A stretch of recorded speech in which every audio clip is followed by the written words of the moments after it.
इस साल बारिश के मौसम में विश्वामित्री नदी में आए पानी की वजह से वडोदरा शहर ने तकरीबन 3 बार बाढ़ के हालातों का सामना किया था।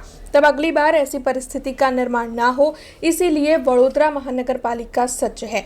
तब आज वडोदरा महानगर पालिका के पदाधिकारियों की मौजूदगी में विश्वामित्री नदी के तट पर मॉक ड्रिल का आयोजन हुआ था। इस दौरान वहां पर वडोदरा के मेयर पिंकीबेन सोनी, स्थायी समिति के चेयरमैन डॉक्टर शीतल मिस्त्री, म्यूनिसिपल कमिश्नर दिलीप राणा और अन्य कई अधिकारी मौजूद रहे थे।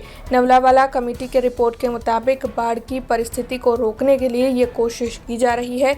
तब मॉक ड्रिल के दौरान 50 मीटर की त्रिज्या में नदी में से कचरा निकाला जाएगा और फिर जंगलों का कटिंग किया जाएगा, जिसकी प्रक्रिया आज शुरू हुई। आपको बता दें कि इस दौरान कॉरपोरेशन के सभी विभागों के उच्च अधिकारी, वन विभाग के अधिकारी और साथ ही एनजीओ के कार्यकर वहां पर मौजूद थे। अगर ज़रूरत पड़ेगी तो फिर मगरमच्छ को पकड़ने के लिए स्पेशल गाड़ी या फिर एम्बुलेंस भी रखवाई गई है। वैसे म्यूनिसिपल कमिश्नर दिलीप राणा ने बताया है कि अभी तक तो ऐसी कोई भी ज़रूरत खड़ी नहीं हुई है, लेकिन जंगलों के कटिंग के दौरान और इस कार्रवाई के दौरान अगर ऐसा लगेगा कि मगरमच्छ को दिक्कत हो रही है तो फिर उनका स्थलांतर करवाया जाएगा। જે મગર શિફ્ટિંગની વાત છે એવી કોઈ વાત અત્યારે નથી। મગરોને એમના હેબિટેટમાં રાખીને જ આ કામગીરી કરવાની છે। જવલ્લે જો જરૂર પડે તો ને તો જ એમને શિફ્ટ કરવામાં આવશે અને શિફ્ટ કરવામાં પણ જે પ્રોપર પ્રોટોકોલ હોય એનું કરવામાં આવશે। એની માટેના જે પિંજરા હોય કે પછી ડૉક્ટરની ટીમ હોય, વોલેન્ટિયર્સની ટીમ હોય, એ બધી અમારી જોડે છે। ફોરેસ્ટના અધિકારીઓની હાજરીમાં થવાનું છે। જ્યારે પણ આ કામગીરી એકચ્યુઅલમાં લેવામાં આવશે ત્યારે પહેલાં બધા મજૂર ભાઈઓને જે લોકો અહીંયા રિયલમાં કામ કરવાના છે એનું ઓરિએન્ટેશન કરવામાં આવશે, ઇનહાઉસ ઓરિએન્ટેશન અને અહીંયા સ્થળ ઉપર ઓરિએન્ટેશન થશે અને ત્યારબાદ જ આ કામગીરી શરૂ થશે। જોડે જોડે જેટલા એમના હોટસ્પોટ છે કે જ્યાં વિપુલ માત્રામાં મગરો રહે છે એને અત્યારે હાલ પૂરતું અમે સેફ ઝોન તરીકે રાખીએ છીએ। એમને શિફ્ટ નથી કરતા અથવા એમાં કામ નથી કરવાના।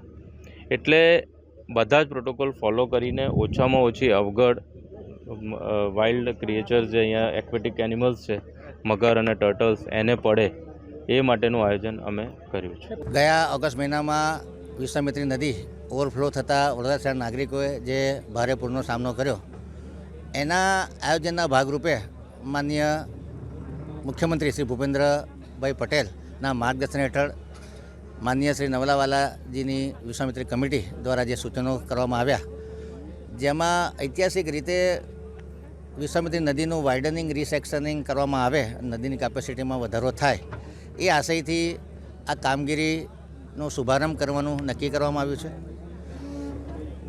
વિશ્વામિત્રી નદીનું વાઇડનિંગ, રિસેક્શનિંગ, જંગલ કટિંગના ટેન્ડરો અત્યારે પ્રોસેસમાં છે, પ્રગતિમાં છે। ટૂંક સમયમાં આ ટેન્ડરો મંજૂર કરી અને આવનારા 100 દિવસમાં કામગીરી પૂરી કરવામાં આવશે।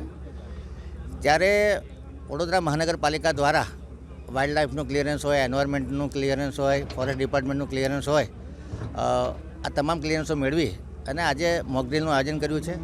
જે કલાલી સ્મશાન પાસે ચેનેજ પોઈન્ટ 33,570 અને 34,051 જે લગભગ 75 મીટરનો નદીનો પટ છે એનું વાઇડનિંગ, રિસેક્શનિંગ અને જંગલ કટિંગની કામગીરી આરંભી દેવામાં આવી છે।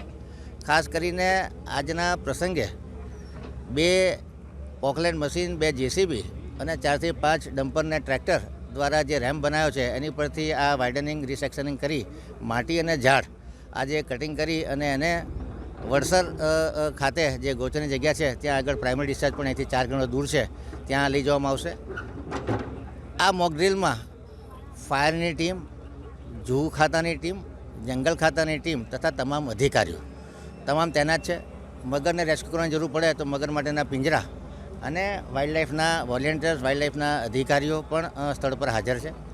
આ મોક ડ્રિલમાં 75 મીટરના પટમાં જે વાઇડનિંગ, રિસેક્શનિંગ કરવાનું છે, લગભગ નદીનો પટ જે રીતે અધિકારીઓ મને સમજણ પાડી લગભગ ડબલ કરતાં વધુ પહોળો કરવામાં આવશે। લગભગ 45 ક્યુબિક મીટર જેટલી માટી આ એરિયામાંથી ખોદવામાં આવશે। हमसे जुड़े रहने के लिए हमारे YouTube चैनल को सब्सक्राइब करें और नई वीडियो की नोटिफिकेशन के लिए बेल आइकॉन को दबाएं।